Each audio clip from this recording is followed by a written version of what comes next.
Le sacrifice du Christ est enlevé les péchés. Ces copies de la réalité céleste devraient être purifiées de cette façon, mais les réalités célestes elles-mêmes ont besoin de bien meilleurs sacrifices, car le Christ n'est pas entré dans un sanctuaire construit par les hommes, qui ne serait qu'une copie du véritable. Il est entier dans le ciel même où il se présente maintenant pour nous devant Dieu. Le grand prêtre juif entre chaque année dans le sanctuaire avec du sang d'animal. Mais le Christ n'est pas entré pour souffrir plusieurs fois lui-même. Autrement, il aurait dû souffrir plusieurs fois depuis la création du monde. En réalité, il est apparu maintenant, une fois pour toutes, alors que les temps sont proches de la fin, pour supprimer le péché en se donnant lui-même en sacrifice. Tous les hommes est destiné à mourir d'une façon seule fois, et après cela à être jugé par Dieu. De même le Christ aussi a été offert en sacrifice une seule fois pour enlever le péché de beaucoup d'hommes. Il apparaîtra une seconde fois, non plus pour enlever le péché, mais pour sauver ceux qui l'attendent. La foi juive n'est pas la représentation exacte des réalités.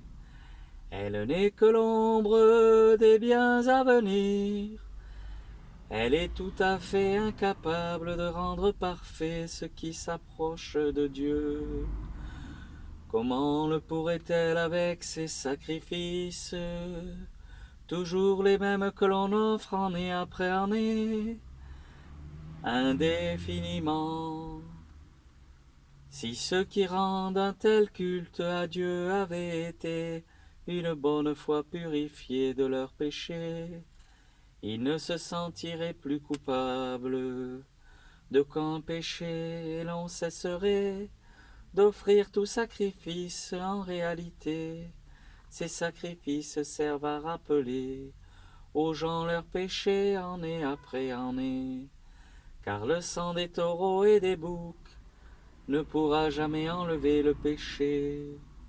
C'est pourquoi au moment où il allait entrer dans le monde du Christ, dit à Dieu: Tu ne veux ni sacrifice ni offrande, mais tu m'as formé un corps.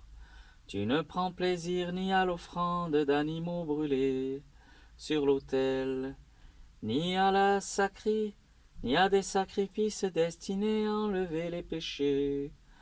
Alors dis, me voici, ô Dieu, je viens pour toi ce que tu veux. Je veux pour faire ce que tu veux, conformément à ce qui est écrit. Au nom Jésus dans le livre de la loi. Il déclare tout d'abord: Tu ne veux ni sacrifice ni offrande, ni animaux brûlés sur l'autel, ni sacrifice destiné à enlever les péchés, et tu n'y prends pas plaisir. Pourtant, ces sacrifices sont offerts conformément à la loi. Puis il ajoute: Me voici, ô Dieu, je viens pour faire ce que tu veux. Ainsi Dieu supprime tous les anciens sacrifices et les remplace par le sacrifice du Christ, parce que Jésus-Christ a accompli ce que Dieu voulait, nous purifier du péché par l'offrande qu'il a faite de son propre corps avec foi pour toutes. Tout prêtre se tient chaque jour debout pour accomplir son service. Il offre souvent les mêmes sacrifices. Ils ne peuvent cependant jamais enlever les péchés. Le Christ, par contre, a offert un seul sacrifice pour les péchés. Un sacrifice dont l'effet dure toujours, puis il s'est assis à la droite de Dieu. Maintenant, c'est là qu'il attend que Dieu mette ses ennemis comme un escabeau sous ses pieds. Ainsi, par une seule offrande, il a rendu parfait pour toujours ceux qui sont purifiés du péché. Le Saint-Esprit nous affirme également, en effet. Il déclare tout d'abord: voici l'alliance que je conclurai avec eux après ces jours-là, dit le Seigneur. Je mettrai mes lois dans leur cœur et je les inscrirai dans leur intelligence.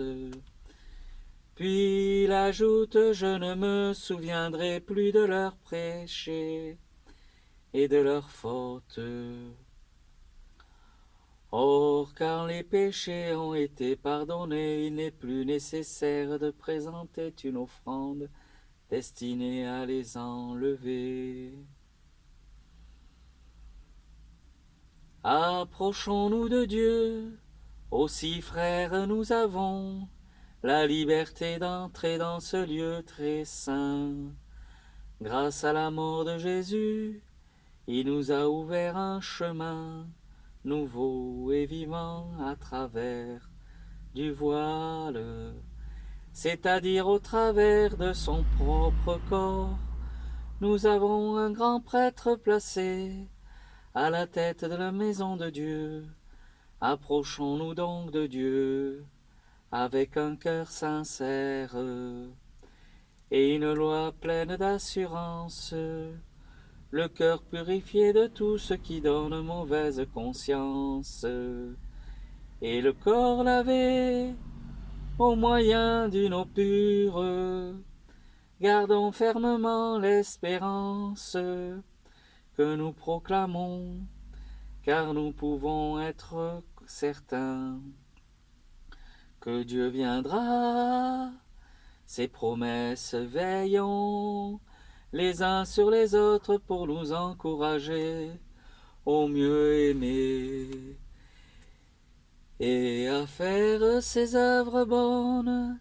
Ne cessons pas d'assister à nos assemblées.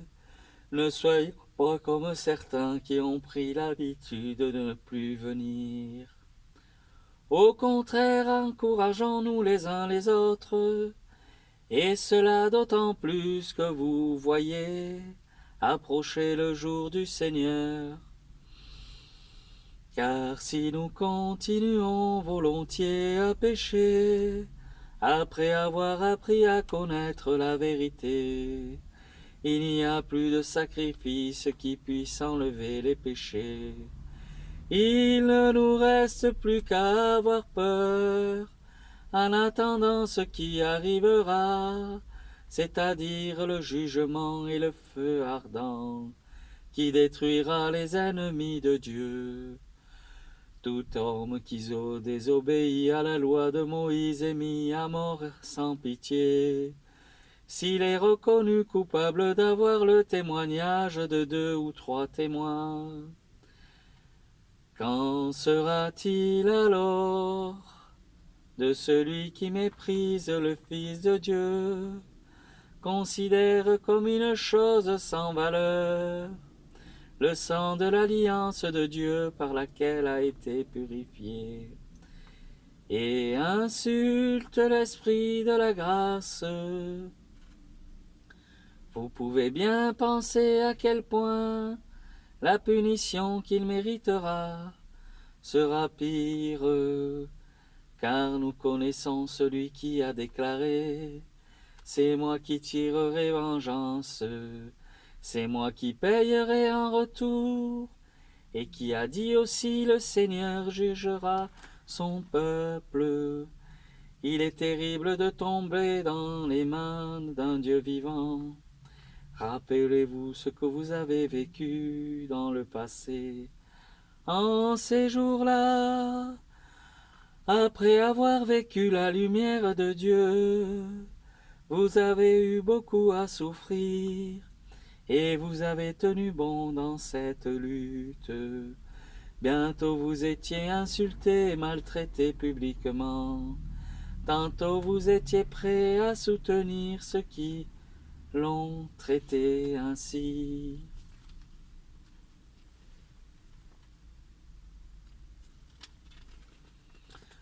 Vous avez pris part de la souffrance des prisonniers, et quand on a saisi vos biens, vous avez accepté avec joie de les perdre, car vous saviez que vous possédez une richesse intérieure et qui dure toujours. Ne perdez donc pas votre assurance, une grande récompense lui est réservée. Vous avez besoin de patience afin d'accomplir ce que Dieu veut et d'obtenir ce qu'il promet. En effet, comme le déclare l'Écriture, encore un peu de temps, très peu même, et celui qui doit venir viendra et ne tardera pas. Cependant, celui qui est juste, à mes yeux, vivra pour toute la foi, mais s'il retourne en arrière, je ne prendrai pas plaisir avec lui. Nous ne sommes pas de ceux qui retournent en arrière et se perdent, nous avons la foi et nous sommes sur la voie du salut. Titre: La foi. Voir la foi, c'est être sûr de ce que l'on espère, c'est être convaincu de la réalité de ce que l'on ne voit pas. C'est à cause de leur foi que les hommes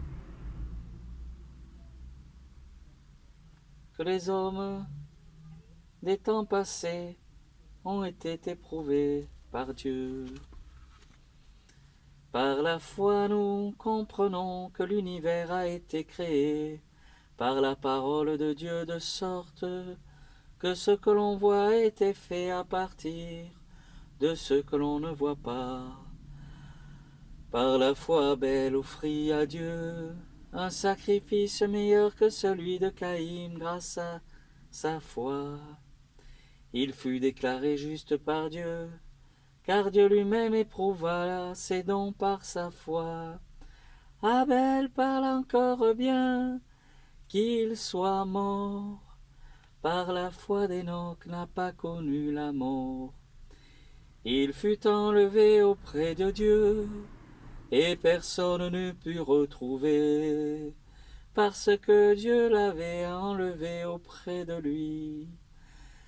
L'Écriture déclare qu'avant d'être enlevé, Enoch avait plu à Dieu. Or, personne ne peut plaire à Dieu sans la foi. À cause de lui, il s'approche de Dieu, doit croire que Dieu existe et qu'il récompense aux qui le cherchent. Par la foi, Noé écouta les avertissements de Dieu au sujet de ce qui allait se passer et qu'il ne pouvait pas encore voir. Il obéit à Dieu et construisit une arche à laquelle sa famille et lui furent sauvés. Ainsi il condamna le monde et obtint un moyen de la foi, que Dieu le considère comme juste. Par la foi, Abraham obéit puis quand Dieu l'appela, il partit pour un pays que Dieu avait lui-même donné comme un héritage.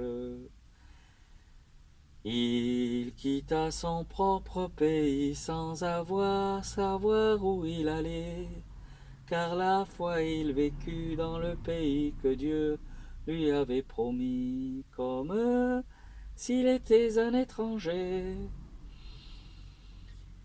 Il habita sous les tentes avec Isaac et Jacob, qui avaient reçu la même promesse de Dieu, car Abraham attendait la cité qui a de solides fondations, celle dont Dieu est l'architecte et le constructeur. Par la foi, Abraham fut rendu capable d'être prêtre, alors qu'il avait passé l'âge de l'être, et que Sarah elle-même ne pouvait pas avoir un enfant. Il eut la certitude que Dieu tiendrait sa promesse.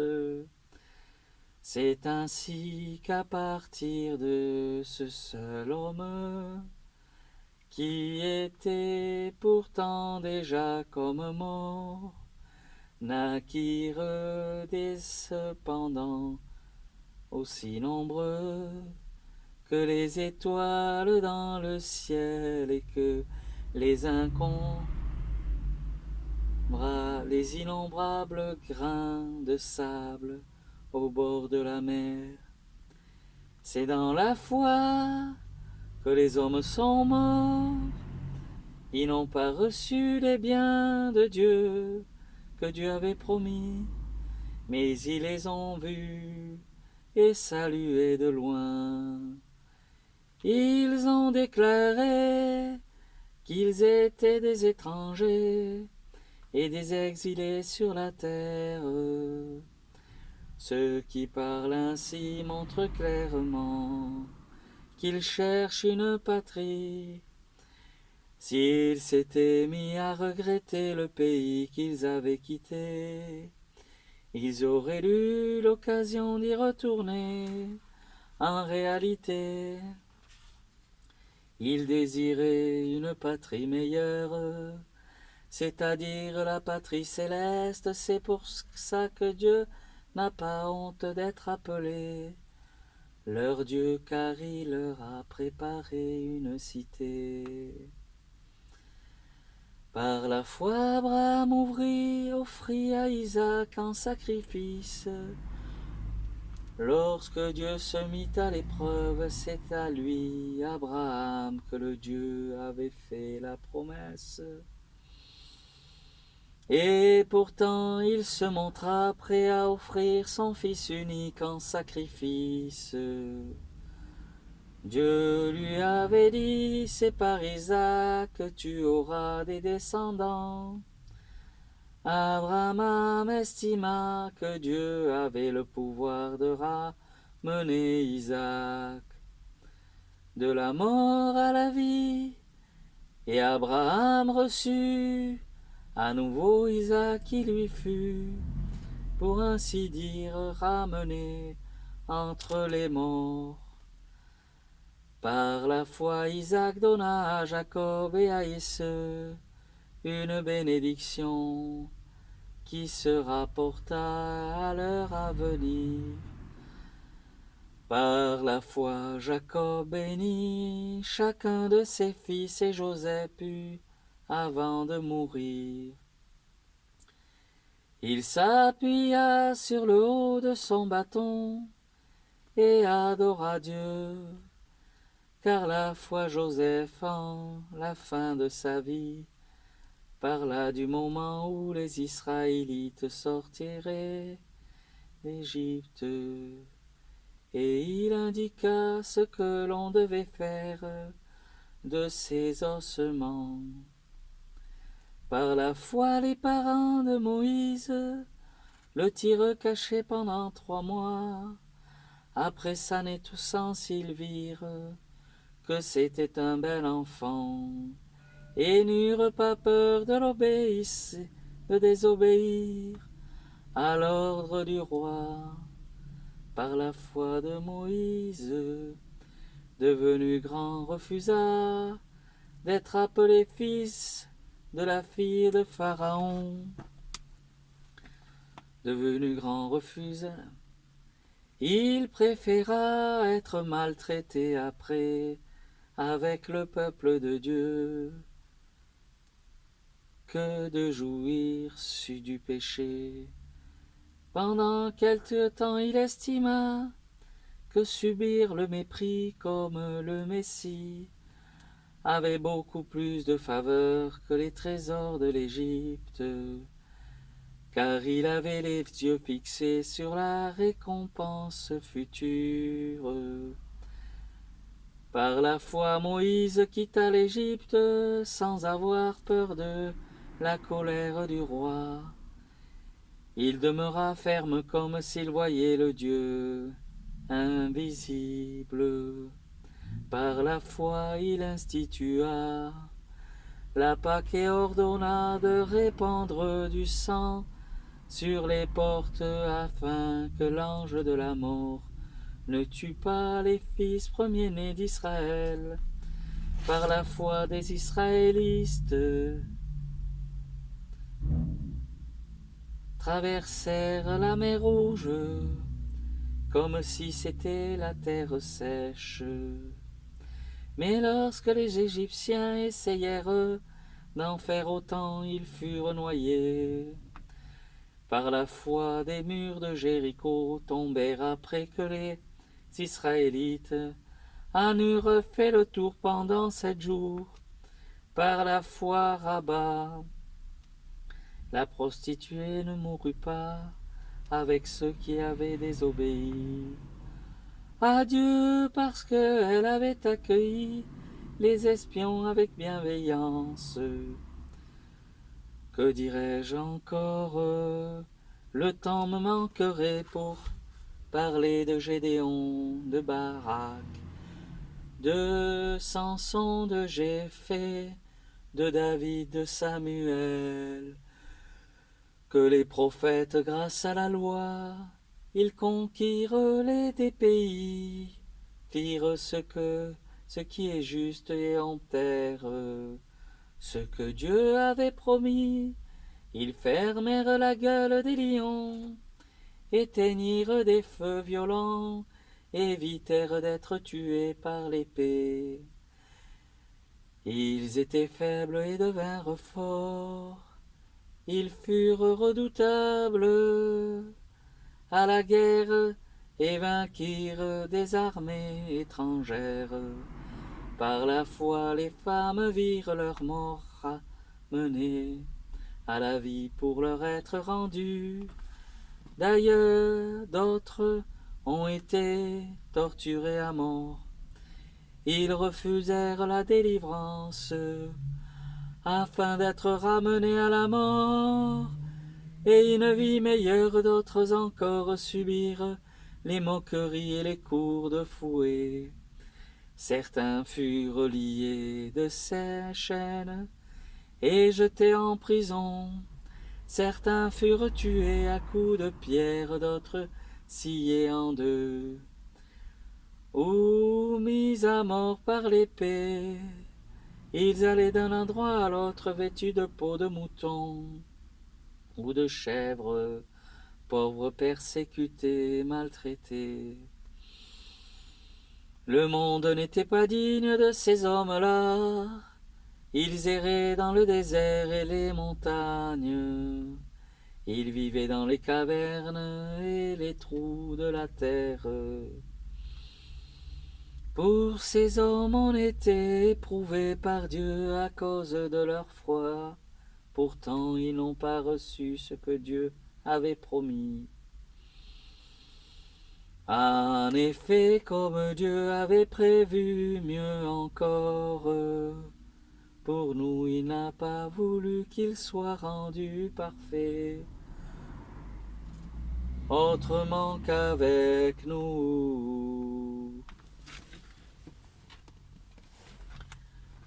Dieu notre Père, quant à nous, nous sommes entourés De cette grande foule de témoins, débarrassons-nous donc de tout ce qui gêne notre marche et du péché qui s'accroche si facilement à nous et courons résolument la course qui nous est proposée. Gardons les yeux fermés sur Jésus, dont notre foi dépend du recommencement. À la fin, il a supprimé qu'on le fasse mourir sur la croix sans tenir compte de la honte attachée à une telle mort. Parce qu'il avait en vue la joie qui lui était réservée, et maintenant il est assis à la droite du trône de Dieu. Pensez à lui, à la façon dont il a supprimé une telle opposition de la part des pécheurs, et ainsi nous laisser pas abattre. Ne nous découragez pas, car dans votre combat contre le péché, vous n'avez pas encore dû lutter jusqu'à la mort. Avez-vous oublié les paroles d'encouragement que Dieu vous a adressées comme à ses fils? Mon fils, prends au sérieux la punition que t'inflige le Seigneur. Et ne te décourage pas quand il t'adresse des reproches, car le Seigneur punit celui qu'il aime. Il frappe tout homme qu'il reconnaît comme son fils. Supportez vos souffrances comme s'il c'était là la punition du Père en effet. Les souffrances prouvent que Dieu vous traite comme ses fils. Existe-t-il un fils que son Père ne punisse pas? Si vous n'êtes pas punis comme le sont tous ses fils, alors vous n'êtes pas de vrais fils, mais des enfants illégitimes. Rappelons-nous nos frères terrestres, ils nous punissaient, et nous les respectons. Nous devons donc à plus forte raison nous soumettre à notre Père céleste pour vivre nos pères terrestres. Nous soumettre à notre Père céleste pour vivre nos pères terrestres.